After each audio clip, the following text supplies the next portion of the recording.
But there are some silver linings coming out of this game. 10-7 against the Giants. Patriots defense holding New York to just 10 points. And yes, I know Tommy DeVito lives with his parents, enjoys chicken cutlets. If nobody mentioned that. Not a good quarterback, but the Patriots were able to get pressure to him.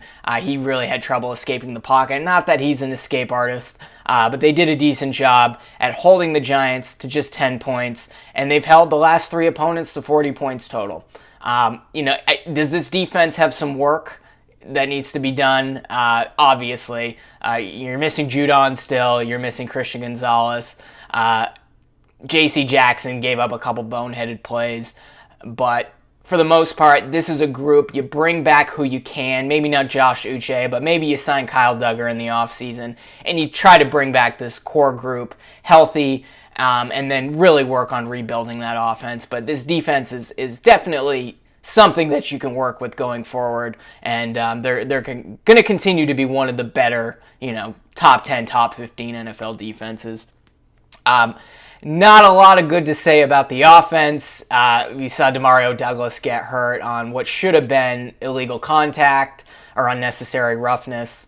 But we did see Tyquan Thornton get some snaps and some end arounds and a few nifty plays. And, nothing to be excited about, but at least you're seeing him out there. You're seeing Kayshon Boutte.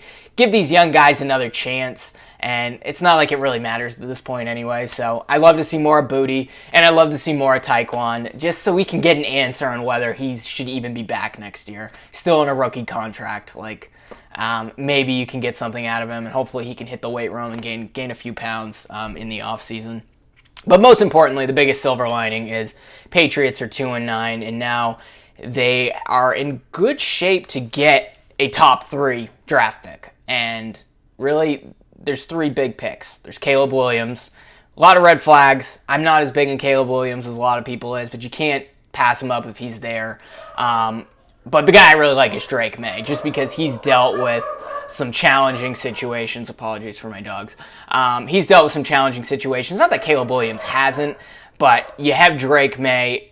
You take him at number 1 overall if you're there, or if he's available at number 2 or number 3. And then there's Marvin Harrison Jr., who may be the best receiver we've seen come out of the draft in quite some time. He's instantly going to be a top 10 NFL wide receiver right away. So it stinks to be 2-9, but now you realize you can get a really good draft pick and start this rebuild a lot quicker. Maybe you trade into the first round. You don't get one of those top quarterbacks. You get Harrison Jr. or you get a tackle, and then you trade in and you pick up a Michael Penix or a Bo Nix or Jaden Daniels, some of these other quarterbacks. I really like all the quarterbacks, honestly. So Patriots are going to be at a good spot. Maybe you get the 3rd or 4th overall pick and you trade back, get a couple first rounders, and then you bring in a tackle and then one of those other quarterbacks.